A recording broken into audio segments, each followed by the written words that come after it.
Hello, and welcome to the October Economic and Market Update from Commonwealth Financial Network. My name is Brad McMillan. I'm Commonwealth's Chief Investment Officer. After several good months, September was a bad one for financial markets. Here in the U.S., all three major indices were down significantly, with both the NASDAQ and the Dow both dropping to a small loss for the quarter, while the S&P lost almost all of its gains. Developed markets also dropped for the month and quarter, and emerging markets did worst of all. Even bonds had a bad month as interest rates rose.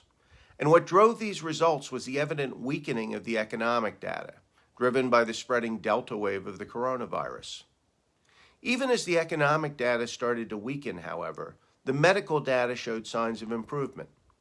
After significant viral spread in August, September saw case growth roll over and end the month down by over half from the peak. Testing rates and hospitalization showed similar improvements, and death rates started to improve as well. So while the economy is now reacting to the earlier surge in infections, the medical risks appear to have peaked for the moment. Despite that, however, the economic data has softened. Job growth was down significantly in September, and layoffs have started to trend up again. Consumer confidence, hit by weaker job growth and the expiration of supportive federal programs, dropped as well. Rising inflation and policy risks have also likely hurt expectations. The easy part of the recovery now looks to be behind us, and the economic risks are clearly higher now than they were at the end of July.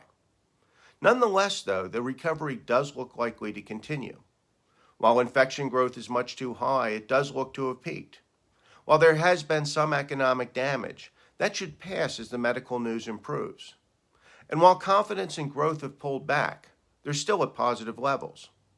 On the economic side, there's still substantial momentum. And on the medical side, the ongoing improvement should alleviate much of the pressure on the economy. The key question going forward is whether the economy has enough momentum to keep going until we bring the virus fully back under control again. And so far, the answer looks to be yes. The country remains open, job and spending growth continues, and the worst of the medical news appears to be behind us.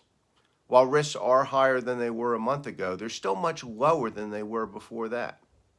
Now, that's not to say we're out of the woods yet. Markets reacted in September to those rising risks with pullbacks. But even after the pullbacks, they remain close to all-time highs. So we might well see more volatility as more risks surface, and there are more risks out there. But as we move into the end of the year, the bottom line is that despite the Delta wave, and despite the weakening of some of the economic data, at the national level, conditions still remain reasonably positive. And this is what markets are seeing as they remain close to the highs. Growth, but slower. Real medical risks, but risks that are being contained.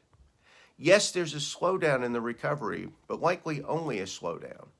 So while we do need to be cautious, as of right now, it looks like things should continue to get better through the end of the year.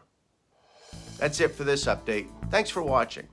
Join me in November for the next one, but until then, be sure to check my daily blog, The Independent Market Observer, for more timely comments.